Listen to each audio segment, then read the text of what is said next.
encore permis que nous soyons là ce matin. Et c'est une grâce encore d'être dans sa présence et de partager la parole de Dieu ce matin. Notre Dieu, il est le Dieu vivant. Il est le Dieu magnifique, il est le Dieu extraordinaire. Voilà pourquoi il est très important pour nous, lorsque nous venons dans la présence du Seigneur, d'avoir toujours dans nos cœurs une attente. Que ce Dieu, il est merveilleux. Il n'est pas comme les autres dieux, il est un Dieu magnifique, glorieux, qui réalise des choses extraordinaires. Donc ce matin, nous voulons encore nous encourager dans la parole de Dieu. Parce que ce mois, le mois d'août, nous l'avons intitulé comme le mois de la délivrance. Nous parlerons longuement de la délivrance en relation effectivement avec notre Dieu. Et c'est ce que nous avons commencé à faire depuis le début de ce mois. Nous avons parlé de la délivrance lors de notre enseignement le jeudi. Et nous allons continuer à le faire encore aujourd'hui, parler de la délivrance. Mais soyez-en sûrs qu'on ne va pas vous faire passer par des séances de délivrance et tout ça.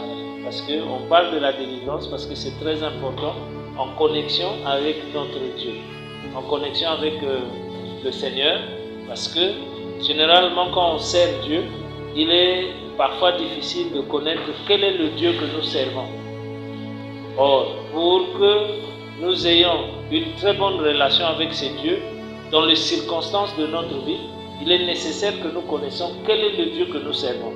La plupart du temps, lorsque nous quittons le lieu de l'église et que nous sommes confrontés dans notre vie de tous les jours, souvent, il se passe un décalage très important entre la réalité de notre foi et ce que nous vivons au quotidien.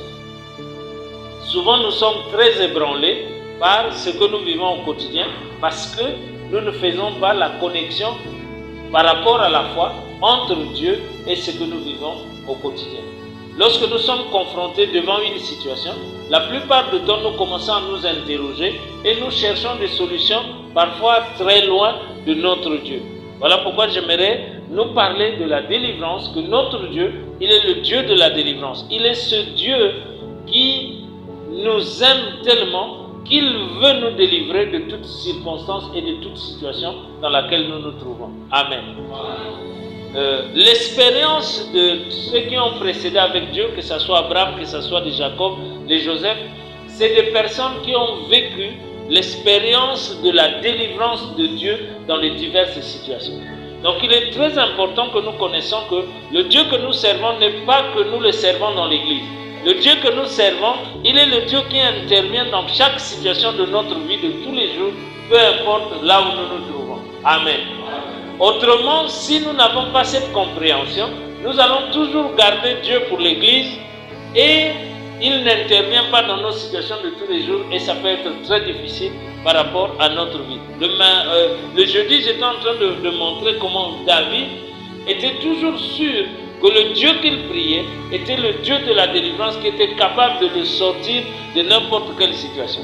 Et il est très avantageux pour nous, mes frères et sœurs, qu'on avance et qu'on ait une compréhension de Dieu, qui soit une compréhension d'un Dieu de la délivrance, qui intervient dans nos différentes situations, qui est capable de nous aider. Là où personne ne peut nous aider, Dieu est capable de nous aider. Alléluia.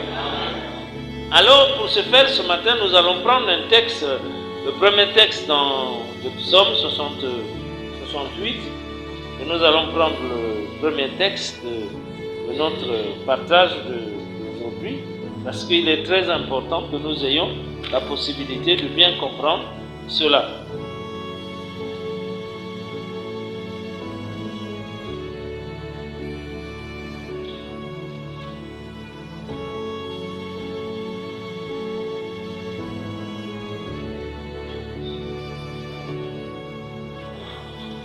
Et comme je le disais, quand on parle de la délivrance, il est nécessaire de comprendre que on parle de la délivrance que à partir du moment où je suis dans une situation de détresse et Dieu vient me secourir. C'est en ce moment-là qu'on parle de la délivrance.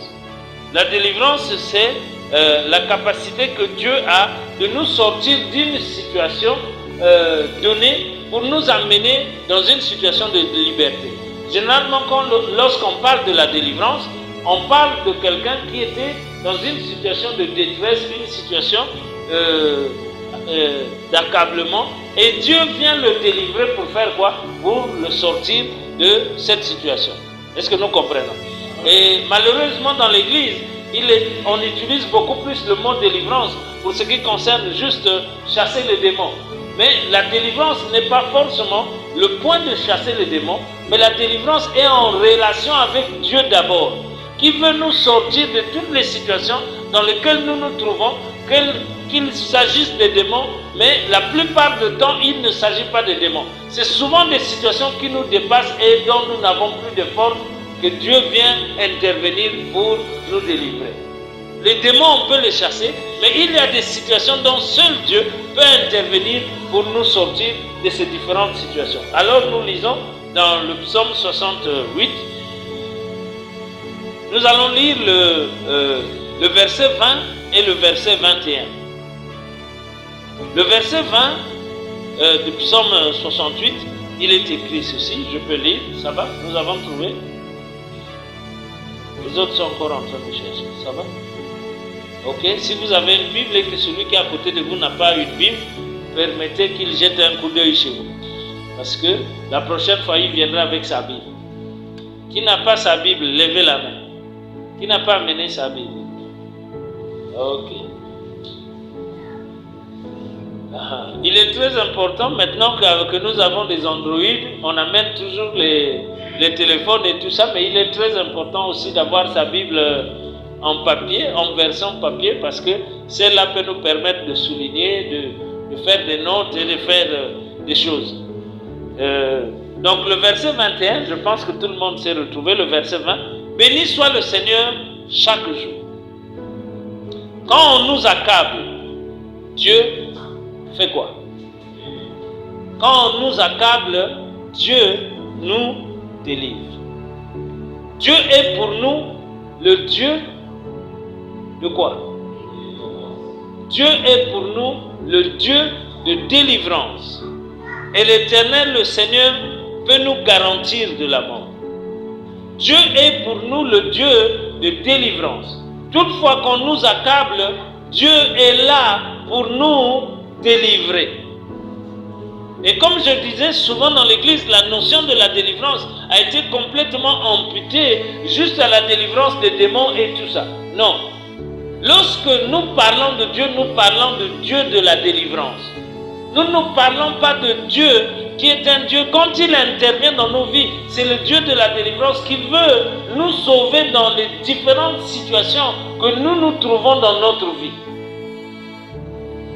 Pourquoi est-ce que Dieu est le Dieu de la délivrance? Dieu est le Dieu de la délivrance parce que le plan que Dieu a pour nous, c'est un plan de bonheur et non de malheur. Le plan que Dieu a pour nous, c'est un plan de bonheur. Quand nous sommes accablés par une situation donnée, Dieu veut nous délivrer.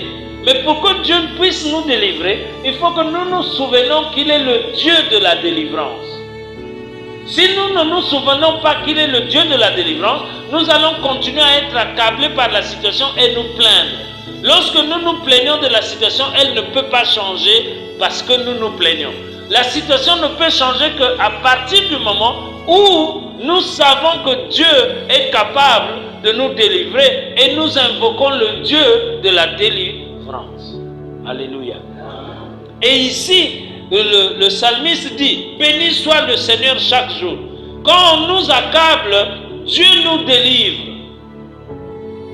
Quand on nous charge des choses plus difficiles, Dieu fait quoi? Dieu nous délivre. Et le psalmiste, pourquoi il le dit? Parce qu'il savait qu'il était accablé, qu'on lui mettait des choses, mais Dieu le délivrait. Dieu le délivre.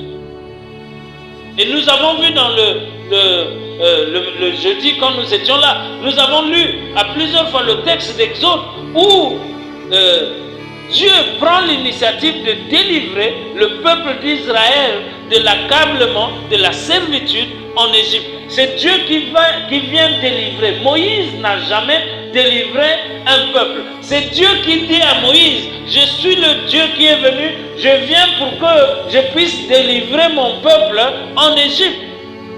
C'est Dieu qui prend l'initiative. Même un pasteur ne peut pas délivrer quelqu'un. La personne qui délivre quelqu'un, c'est C'est Dieu qui avait pris l'initiative pour dire, je veux t'envoyer, tu vas m'aider à délivrer le peuple, mais ce n'est pas toi le délivreur. Le délivreur, c'est Dieu. Alléluia. Donc il est très important, mes frères et sœurs, que nous sachions que Dieu n'est pas seulement le Dieu que nous venons adorer et nous le laissons ici. Dieu veut intervenir dans chaque circonstance de notre vie. C'est cela que Dieu veut faire. Tu es accablé, je ne sais pas par quelle situation. Tu es accablé, je ne sais pas par quelle situation que tu es en train de vivre. Mais si tu n'associes pas le Dieu de la délivrance de cette situation, tu vas continuer à te plaindre, rien ne va changer. Rien ne va changer. Le psalmiste dit, on nous a accablés, mais Dieu nous a délivrés. Béni soit ce Dieu. Dieu est pour nous le Dieu des délivrances. Dieu est pour nous. Vous voyez une personne avec une telle attitude qui dit Dieu est pour nous le Dieu de délivrance. Donc de plusieurs délivrances. Dans toutes les situations, Dieu nous délivre.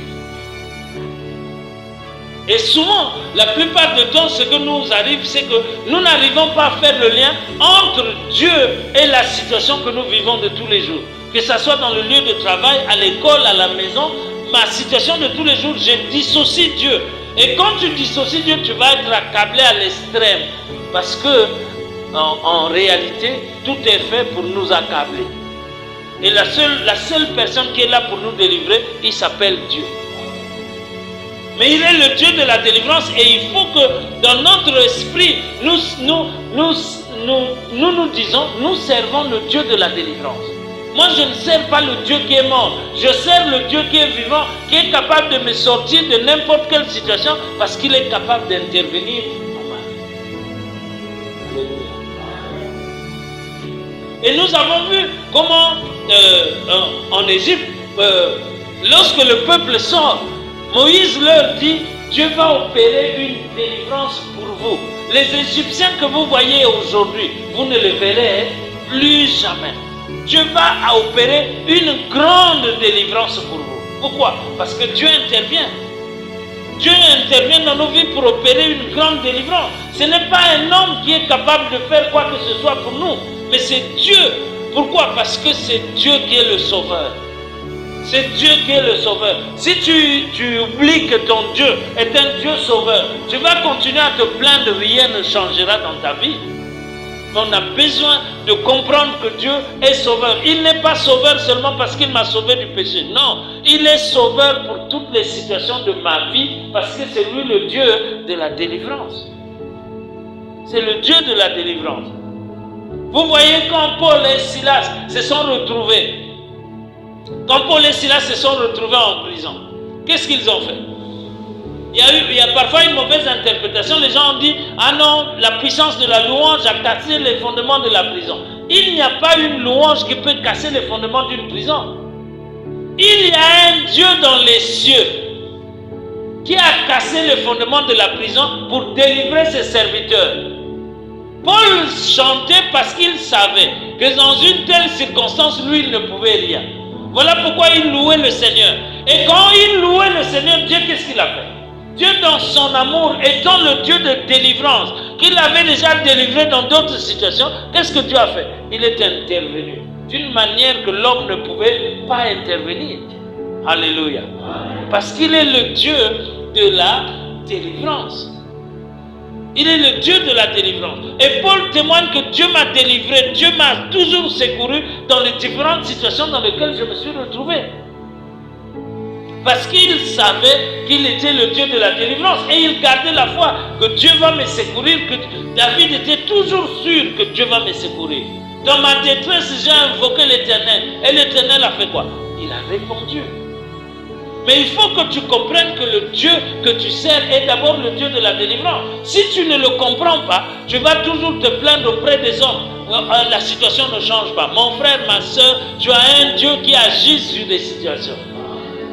Tu as un Dieu qui agit sur ta situation. Et le Dieu te délivre même de la peur. N'aie pas peur parce que tu as un Dieu. Si tu n'as pas le Dieu de la délivrance, Mon frère, ma soeur, tu vas regarder à ton âge, tu vas regarder à ta situation, tu vas regarder à différentes choses que tu n'as pas et tu vas penser que la vie, elle est comme ça. Non, le Dieu de la délivrance, il est là pour toi. Pourquoi? Parce qu'il veut ton bonheur. Son plan, c'est que toi, tu sois heureux. Ton plan, c'est que tu sois heureuse. Mais seulement dans tes propres circonstances, si tu n'associes pas le Dieu de la délivrance, rien ne pourra se passer. Et aujourd'hui, nous subissons plus par notre attitude d'incrédulité par rapport au Dieu de la délivrance que Dieu qui ne veut pas intervenir dans notre vie. On a même l'impression que Dieu ne veut pas intervenir. Que pour moi, la situation telle qu'elle se présente, Dieu ne peut même rien faire. Alors quand tu te bloques comme ça, tu veux que quelque chose se fasse quoi? Rien ne peut se passer dans ta vie. Alléluia. Amen. Vous savez, aujourd'hui dans l'église, on a des langages comme ça qui sont des blocages, des freinages. Mais je peux te dire que la seule personne qui peut freiner ta propre vie, c'est toi-même. La seule personne qui peut freiner et bloquer ta propre vie, c'est toi-même. Je te prends en comparaison avec quelqu'un comme David. Il n'avait pas de blocage, il n'avait pas de frein dans sa vie. Pourquoi? Parce que sa confiance en Dieu était telle qu'il savait que il dit même quand je traverse la vallée au l'ombre de la mort, qu'est-ce qui va se passer? David était sûr que Dieu ne l'abandonnerait pas. Quand vous lisez le psaume de David, il dit, je sais que mon âme ne verra pas la corruption, tu me délivreras. C'était un homme qui était vaillant parce qu'il savait qui était Dieu pour lui. Il ne priait pas un Dieu mort. Il priait un Dieu qui était capable de le sauver, de le sortir des situations. Et David était vaillant par rapport à ce Dieu. Or nous aujourd'hui, nous sommes terrés accablés par des problèmes. Et quand nous sommes accablés par des problèmes, qu'est-ce que nous faisons? Ah non, je suis découragé, je ne veux même pas à l'église. Pourquoi pas? Tu ne vas pas à l'église? Ah non, j'ai trop de problèmes. Alléluia. Voilà quelqu'un qui s'appelle chrétien, qui est accablé par des problèmes et qui ne va pas à l'église et qui préfère s'asseoir. Frère, qu'est-ce qui ne va pas? Ah, vraiment, ça me dépasse. Hein? Qui bloque sa vie? Ce n'est pas Dieu. C'est toi-même qui bloque ta propre vie. Voilà pourquoi la délivrance est loin de toi. Voilà pourquoi la délivrance est loin de toi, parce que tu n'as pas la foi dans ce Dieu de la délivrance. Or, ici, nous voyons qu'on nous dit, béni soit le Seigneur chaque jour, pas le jour passé. Aujourd'hui, je le bénis. Parce qu'aujourd'hui, si j'ai faim, je ne m'attends pas à autre chose qu'à la délivrance de la part du Seigneur. Bien-aimés, nous voyons que Dieu a délivré le peuple de la famine. Nous voyons quelque chose d'extraordinaire. Dieu a délivré le peuple de la famine. Quand Dieu nous délivre, c'est nous sortir d'une situation où nous étions malheureux, où nous manquons de vie, pour nous amener dans une situation de vie.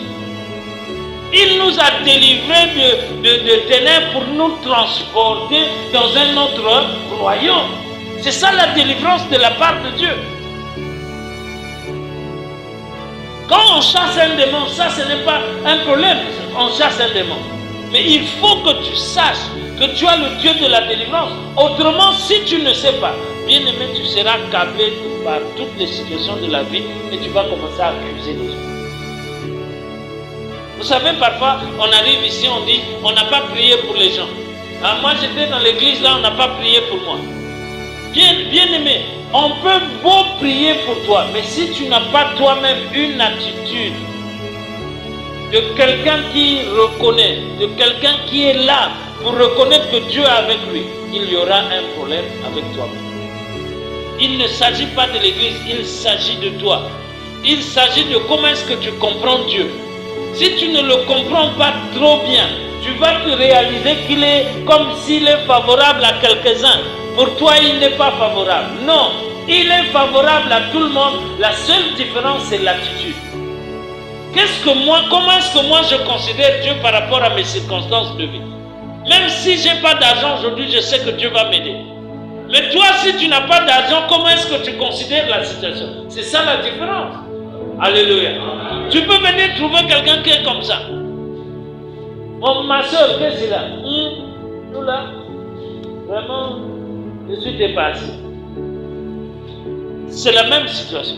Vous rencontrez une autre personne dans la même situation, vous l'entendez. Yahweh. Mais vous êtes dans la même maison. Pourquoi l'autre est comme ça et pourtant? Non, c'est l'attitude qui diffère. Celui qui connaît Dieu comme étant le Dieu de la délivrance ne devait pas être étonné des circonstances. C'est les circonstances qui devaient être étonnées de sa réaction. Alléluia. Parce que lui, il a Dieu. Vous voyez, quand Jésus avait Dieu et il est dans la barque, il est en train de dormir. Quand on le réveille, qu'est-ce qu'il fait? Les autres disent, nous sommes en train de périr, toi tu fais quoi? Tu dors pour toi. Et quand il se réveille, quelle est l'attitude? L'attitude qu'il a, ce n'est pas l'attitude de quelqu'un qui a peur comme les autres. Lui, il se lève, il dit, Dieu est dans les cieux, et moi je suis quelqu'un de Dieu, les autres ne peuvent pas me menacer. Alors, il fait quoi? Il fait taire les autres. Et les autres ont fait quoi? Ce sont Dieu. C'est ça l'attitude de la foi de quelqu'un qui connaît le Dieu de la délivrance. Quand nous lisons dans Exode, qu'est-ce qui est dit? Gardez silence.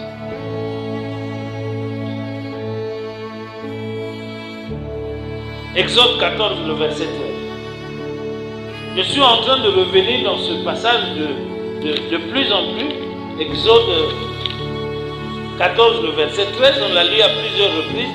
Et je le répète ici, Dieu fait quelque chose d'extraordinaire. Et pour bien comprendre, il faut lire même à partir du verset 10. Qu'est-ce qui est dit? On dit, Pharaon approcha. Les enfants d'Israël levèrent les yeux et voici, les Égyptiens étaient en marche derrière eux. Et les enfants d'Israël eurent une grande frayeur. Quand la Bible dit que quelqu'un a eu une grande frayeur, c'était une grande frayeur. Pourquoi une grande frayeur? L'armée égyptienne était en train de venir derrière eux. À cette époque-là, l'armée égyptienne était la plus grande armée du monde. C'était l'armée la plus sophistiquée du monde. Et Pharaon disposait du matériel de guerre parce qu'il avait fabriqué des chars. Et c'était des gens d'élite qui conduisaient ces chars. Et les enfants d'Israël, ils voient, les Égyptiens étaient en marche derrière eux. Et les enfants d'Israël eurent une grande frayeur. Et ils crièrent à l'Éternel. Ils dirent à Moïse, n'y avait-il pas de sépulcres en Égypte sans qu'il en fût besoin de nous mener mourir au désert? Que nous as-tu fait en nous faisant sortir d'Égypte? N'est-ce pas là ce que nous te disons en Égypte? Laisse-nous servir les Égyptiens, car nous aimons mieux servir les Égyptiens que mourir au désert. Moïse répondit au peuple. Écoutez la réponse de quelqu'un qui connaît Dieu. Écoutez la réponse de... Vous voyez la réaction des gens qui ne connaissent pas Dieu. Les gens qui ne connaissent pas Dieu, alors qu'ils étaient en Égypte, ils ont vu Dieu opérer des miracles au milieu de Pharaon en transformant le Nil en sang. Ils ont vu Dieu opérer des miracles. Ils ont vu les premiers fils de tous les Égyptiens morts parce que Dieu avait dit. Mais ce peuple-là, quand ils ont vu les Égyptiens le courir derrière, qu'est-ce qu'ils ont commencé à faire? Ils ont commencé à s'attaquer à Moïse. Ils ne se sont pas attaqués à Dieu. Ils se sont dit, ils n'avaient plus confiance en Dieu. Ils se sont mis à s'attaquer à Moïse. Et la plupart du temps, vous aussi, quand vous êtes accablés par des problèmes, on attaque les serviteurs de Dieu. Dans cette église-là, on ne prie même pas pour les gens. Dans cette église-là, le pasteur ne fait même pas ceci. Comme s'il a pris la place de Dieu. Alors Moïse, qu'est-ce qu'il fait? Connaissant Dieu. C'est ce que je suis en train de vous dire. Moïse, connaissant Dieu, qu'est-ce qu'il leur dit? Quelles sont les paroles qu'il leur dit? Ne craignez rien. Ne craignez rien. Comment quelqu'un peut te dire ne crains rien alors que tu vois une armée qui menace à ta vie? Si ce n'est pas vraiment les paroles qui viennent de la part de Dieu. Il leur dit ne craignez rien. Or, chacun qui de nous n'est pas accablé par la peur quand il lui manque quelque chose à manger. Quand il commence à regarder la situation qui est en train de l'accabler et de le tracasser. Quand il a quelque chose qu'il veut accomplir, mais qu'il n'arrive pas à accomplir, la peur commence à monter. Et la Bible te dit ce matin, ne craignez rien. Restez en place. Restez en place. Et regardez. Regardez. Donc vous êtes les acteurs Regardez, Moïse dit, restons en place et vous, faites seulement une chose. Regardez la délivrance que l'Éternel va vous accorder ce jour. Regardez la délivrance que l'Éternel va faire quoi? Vous accorder ce jour. Moïse ne dit pas c'est moi qui va vous délivrer. Moïse ne dit pas c'est moi qui va vous délivrer. Moïse dit restez en place, gardez votre calme. Regardez seulement la délivrance. Vivez la délivrance que Dieu va vous accorder aujourd'hui. Il continue. Car les Égyptiens que vous voyez aujourd'hui, vous ne les verrez jamais. Et le verset 14 dit quoi?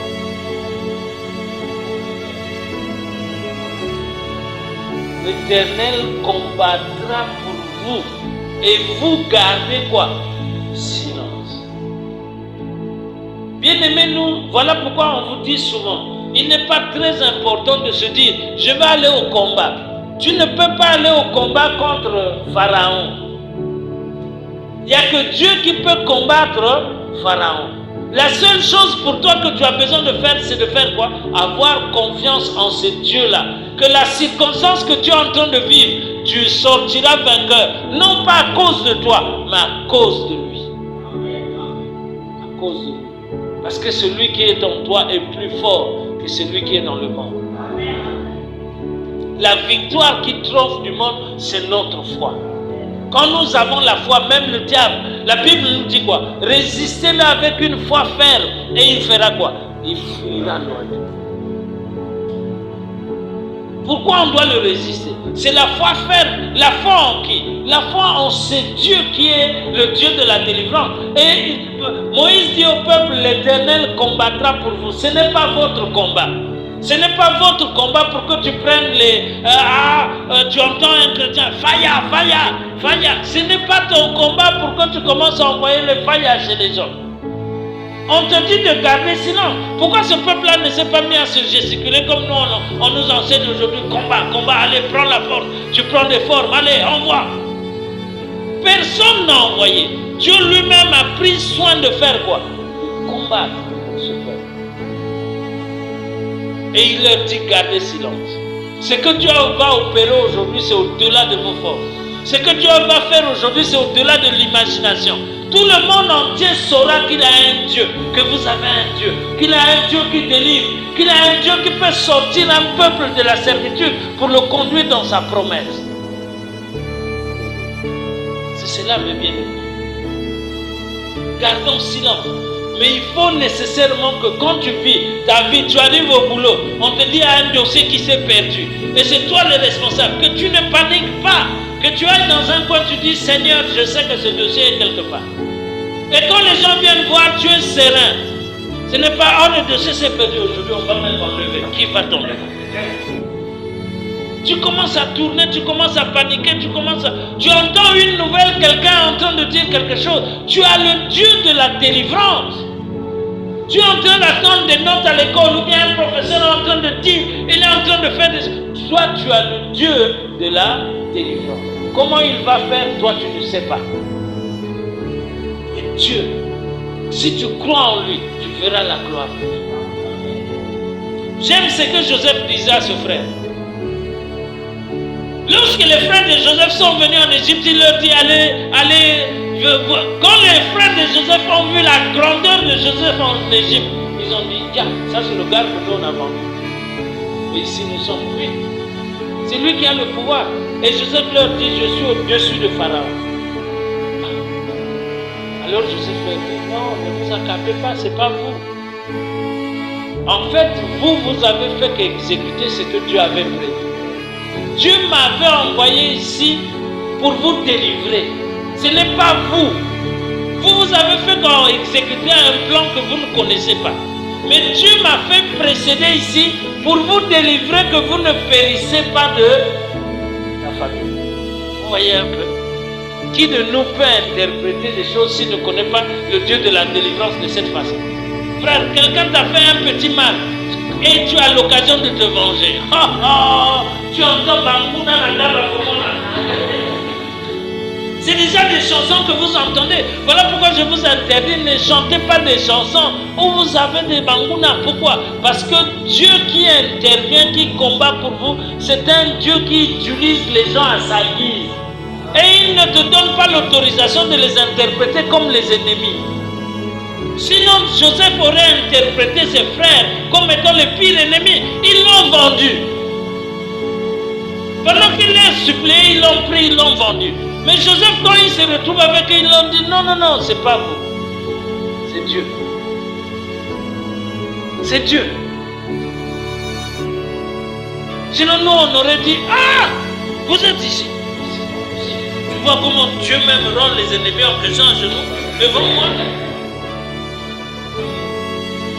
Et tu vas chanter combien de chansons ils sont venus se plier eux-mêmes devant moi ainsi de suite. Non, Dieu, quand Joseph voit cela, il voit comment Dieu l'a délivré, comment Dieu exécute un plan qui est au-dessus de l'entendement. Il dit à son père, je n'arrive pas à comprendre comment Dieu a conduit chaque chose. Et Dieu avait préparé parce qu'il savait que si Joseph n'était pas au contrôle là-bas, Jacob et sa famille ne devaient pas suivre. Et Jacob leur dit, la famille là va faire 7 ans. On n'est qu'en 2e année. Tout va périr. Donc dites à papa de descendre ici parce que Dieu a opéré ça comme ça. Donc il est très important, mes frères et sœurs, que nous comprenions le Dieu que nous servons. Il n'est pas un Dieu en papier. Si dans les circonstances de ta vie, Dieu n'intervient pas, laisse. Ce n'est pas le bon Dieu. Tu n'es pas en train de servir le bon Dieu. Vous savez, il y a des gens qui font quoi? Il vient à l'église, mais quand il a un problème, il va chez le féticheur. Pourquoi? Parce qu'il n'y a pas de relation entre le Dieu qu'il sert à l'église et le Dieu qui intervient dans sa vie de tous les jours. Il n'y a pas de relation. Or nous, le Dieu que nous servons, c'est le Dieu qui intervient dans ma vie de tous les jours. David disait, l'Éternel est mon berger, moi je ne manquerai de rien. Ce n'est pas l'Éternel est mon berger, je ne manquerai de rien à l'église. Ou bien j'attendrai que quand je serai au paradis, j'aurai tout. Non, c'est le Dieu qui intervient dans ma vie aujourd'hui. Le seul problème, est-ce que tu as la foi? Est-ce que tu as la compréhension de ce Dieu? Sinon, autrement, tu vas toujours subir, tu vas être quelqu'un accablé par des situations et tu penses que c'est comme ça. C'est Dieu même qui veut que ça soit comme ça. Mon frère, tu es en train de mettre des choses sur Dieu. Proverbe 21. Proverbe 21, 31.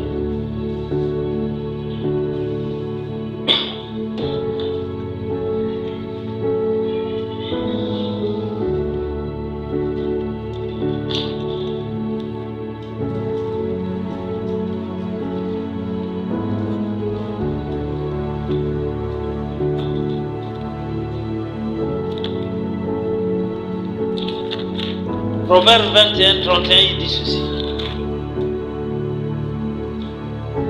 21, 31, le verset 31 du Proverbe 21. C'est le dernier verset du Proverbe 31. Il dit, le cheval est équipé pour le jour de la bataille. Mais la délivrance appartient à qui? Le cheval est équipé pour le jour de la bataille. Donc tu prends le cheval, tu l'équipes, tu montes sur lui. Tu vas à la bataille. Mais le sort de la bataille n'est pas ton cheval. N'est pas par rapport à la vigueur de ton cheval. Le sort de la bataille n'est pas par rapport à la vigueur de ton intelligence. Le sort de la bataille dépend de l'Éternel. Voilà pourquoi les gens qui ont combattu Israël, ils ont été parfois surpris. Pourquoi? Parce qu'ils ne savaient pas au départ qu'ils combattaient avec Dieu. Qu'ils combattaient contre Dieu. Parce que Dieu combattait pour les enfants d'Israël. Et à plusieurs reprises, parfois le prophète dit, restez pour vous calme, vous verrez la délivrance que Dieu va opérer. Et Dieu commence à taper les gens dans leur corps, ils commencent à se battre entre eux. C'est ça ce qui se passe. Aujourd'hui, lorsqu'on parle du combat spirituel, tout le monde est enthousiasmé pour dire, ah non, bon, on va prendre des armes, on va... Non! l'équipement que tu peux avoir, quel que soit l'équipement que tu peux avoir, la délivrance appartient à l'Éternel. Voilà pourquoi Paul dit, nous n'avons pas à lutter contre la chair et le sang. Prenez les armes de Dieu pour que vous résistiez au mauvais jour. Et soyez sûr que Dieu va te délivrer. Soyez sûr que Dieu est de ton côté. Et que le Dieu qui est de ton côté n'est pas un autre Dieu, sinon celui de la délivrance. Amen. Si ce n'est pas le Dieu de la délivrance, en ce moment tu as un problème. Le Dieu que tu sers ne correspond pas à la réalité de ta vie. Et quand tu es accablé par rapport à une situation, nous voyons les gens paniquer. Paniquer, il est dans une frayeur telle que la situation le domine. Or, la situation ne doit pas te dominer. C'est toi qui dois dominer la situation en restant calme parce que ton Dieu qui est avec toi, il est plus fort que tout ce qu'on peut emmagasiner. Aujourd'hui, c'est même triste de voir quelqu'un qui voit quelqu'un qui est dans la sorcellerie et au lieu que le sorcier fuit, c'est lui qui a un Dieu plus fort que le sorcier qui fait quoi? Il fuit le sorcier. Ah, et bien, maintenant, moi, j'ai quoi? Si lui est la sorcellerie, moi, j'ai quoi? Moi, ce que j'ai est plus que tous les sorciers réunis, même les sorciers du pays. Ce que moi j'ai, c'est plus que tous les sorciers. Or, au lieu que le sorcier puisse te fuir, c'est toi. Ah.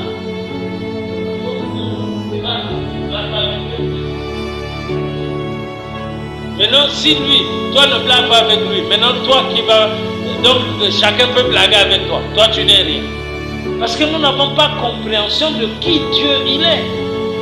Bien-aimés, nous sommes dans une situation d'aveuglement spirituel qui nous empêche de voir Dieu agir dans nos vies et dans nos circonstances parce que notre cœur, notre intelligence a été complètement bloquée.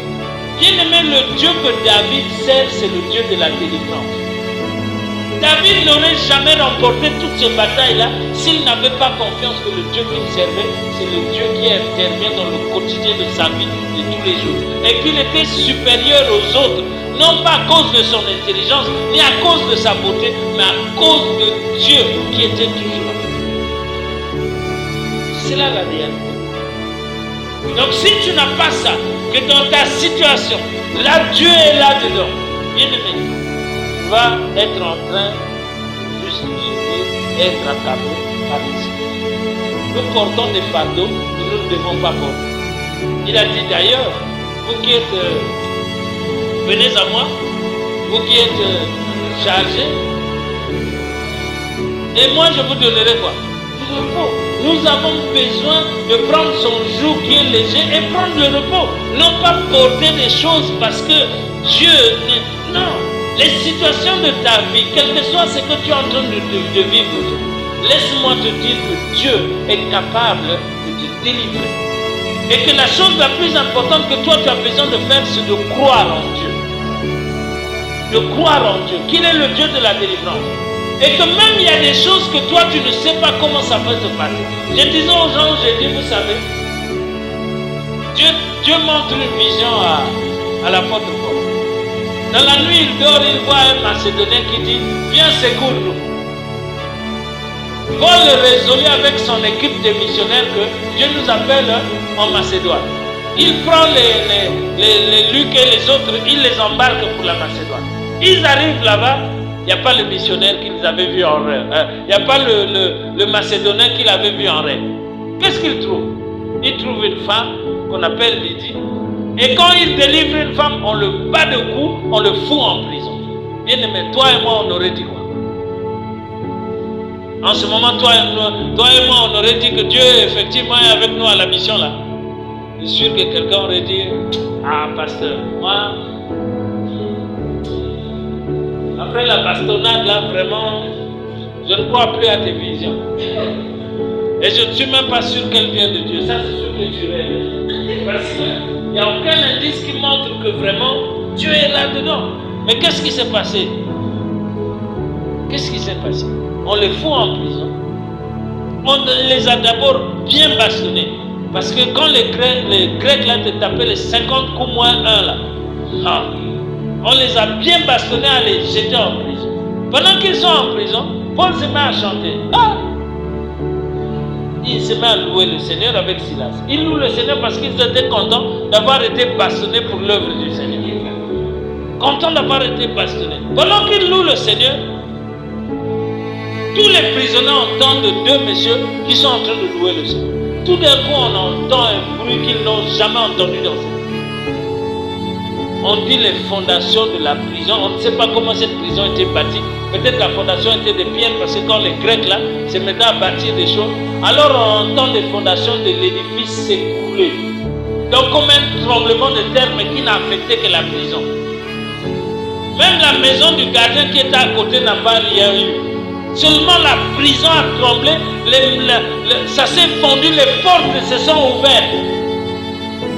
Les portes en fer se sont ouvertes. Alors le geôlier, le chef de garde de prisonniers, il allait prendre l'épée pour se tuer parce que c'était pour lui. Si tous les prisonniers là s'échappent, c'était au prix de sa vie parce que les Grecs ne blaguaient pas avec ça. Alors Paul lui dit non, ne te tue pas. Nous sommes tous ici. Parce que les prisonniers avaient peur de fuir parce qu'ils n'ont jamais vu. Ils n'avaient jamais fait un plan de la fuite de cette manière-là. Tous ils étaient effrayés par ce qui s'était passé. Ils devaient se demander, mais quelle est la guerre mondiale et la bombe qui est tombée sur eux? Ils étaient effrayés. Ils étaient tous là terrassés, effrayés, parce qu'ils n'ont jamais vécu comme ça. Vous voyez la délivrance. Et le geôlier tremblant, il est venu devant Paul en tremblant. Frère, qu'est-ce que je dois faire pour être sauvé? Pourquoi? Parce qu'il connaissait que ça là, aucun homme ne peut mettre une bombe comme ça. Et il vient tremblant. Paul lui dit, crois au Seigneur Jésus, toi et ta famille, et tu seras sauvé. La même nuit, on a baptisé le monsieur. La même nuit. Il n'a même pas attendu le lendemain. Il avait tellement peur de la mort, il a dit, vous me baptisez la nuit là aujourd'hui. On l'a baptisé de nuit. Le lendemain, il dit non, sortez. Il a dit non, on ne peut pas sortir. Vous nous avez tapé et puis finalement vous nous faites sortir. Dites aux gens là qui nous ont mis en prison de venir nous sortir. Quand ils sont venus, Paul leur a dit cela. Vous savez que vous avez tapé un citoyen romain. Ah, un citoyen romain encore? Non. Partez pour voir, c'est fini. Cette affaire est réglée. Vous voyez la délivrance que Dieu a délivré Pierre qui était programmé à la mort par Hérode. Pierre dormait pour lui tranquillement parce que les forces qui l'entouraient, il ne pouvait plus rien faire. Et Dieu l'a sauvé. Donc bien aimé, notre Dieu c'est le Dieu. Voilà pourquoi le mois d'août c'est le mois de la délivrance. Il est le mois de la délivrance parce qu'on veut se souvenir que Dieu n'est pas un Dieu en carton. Aujourd'hui, il y a une réelle déconnexion entre ta vie et Dieu. Entre ta foi et Dieu, il y a une réelle déconnexion parce que tu penses qu'à ton lieu de travail ou dans ta maison ou dans ta situation de tous les jours, Dieu n'est pas capable d'intervenir. Dans ta maladie ou dans ta situation qu'on t'a décrit, Dieu est le Dieu de la délivrance. Si on t'a dit que cette maladie est incurable, sache qu'il y a un Dieu. Il y a un Dieu qui est puissant, qui est le Dieu qui nous délivre chaque situation. Et le psaume 68, le verset 20 à 21 là, garde, quand tu te réveilles, dis-toi que Dieu est le Dieu de la délivrance. Dans la crise actuelle, Dieu est le Dieu. Comment il va faire, moi je ne sais pas. Et je ne m'interroge même pas. Moi ce que je sais, c'est que lui il est vivant. Le Dieu de la délivrance a fait plier les Nebuchadnezzar. Quand il a pris les Daniel, il jette dans la fosse au lion.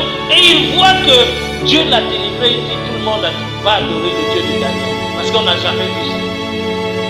Parce qu'il est le Dieu de la délivrance dans les circonstances de notre vie. Garde ta foi et ta fermeté. N'entends pas ce que les gens disent. Ne vois pas la quantité de l'armée de Pharaon qui est en train de venir. Garde le silence. Regarde. Ne vois pas le cortège des choses qui veulent venir t'accabler. Garde ton cœur et ta foi et tes yeux. Jésus.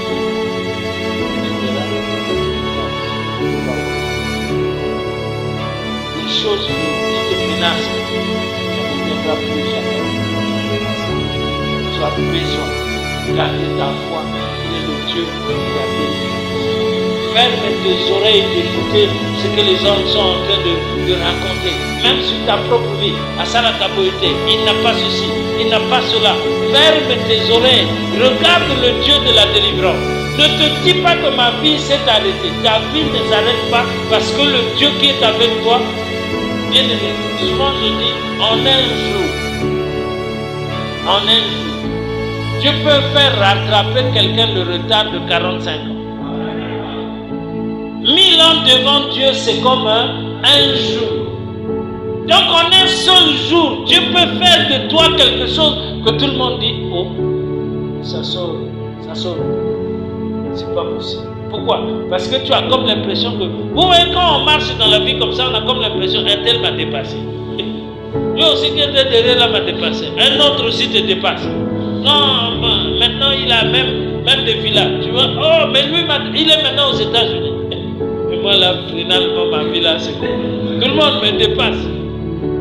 Et toi, tu peux être en train de se dire, mais qu'est-ce qui se passe avec Dieu? Qu'est-ce qui se passe avec moi? Comment tout le monde dépasse, tout le monde dépasse? Pourquoi? Parce que nous, on regarde des choses.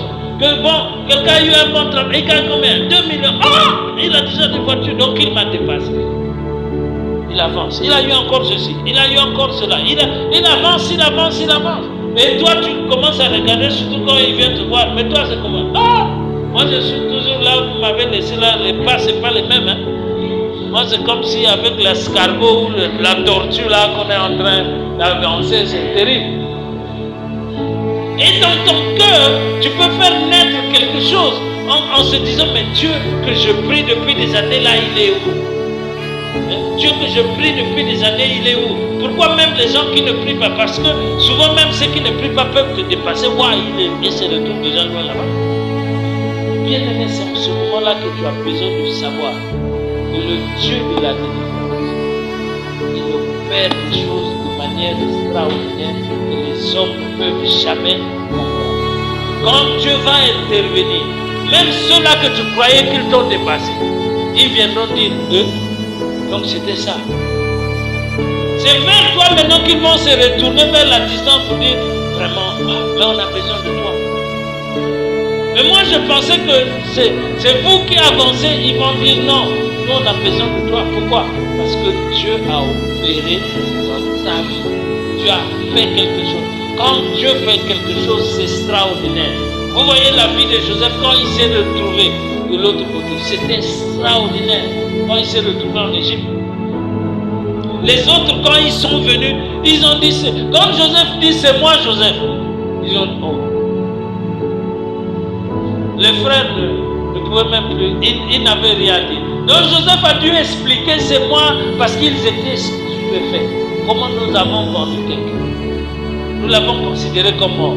Et toute la gloire là, tout ce monde là sert ce monsieur. Et il vient nous dire c'est moi Joseph. C'était bien. Il ne savait quoi dire. Pourquoi? Parce que ce que Dieu fait laisse les gens bouger. Parce que c'est le Dieu de la délivrance. Voilà pourquoi on a besoin de servir ce Dieu en ayant toujours dans notre tête Dieu est le Dieu de la délivrance. Il me délivre de toutes choses parce qu'il est le Dieu. Il ne va pas laisser qu'une situation macabre au point où je n'ai pas de force. Même quand je manquerai de force, je lui dirai Seigneur, tu es le Dieu de la délivrance. Nous allons nous lever et nous allons prier ce Dieu de la délivrance. Bien aimé, je ne sais pas quelle est la situation que tu es en train de vivre. Mais j'aimerais que tu saches ce matin que ce Dieu que tu pries, c'est le Dieu de la vie. Et que ce mois-ci, c'est le mois où il dit tu as besoin le Dieu de la délivrance dans chaque situation de ta vie.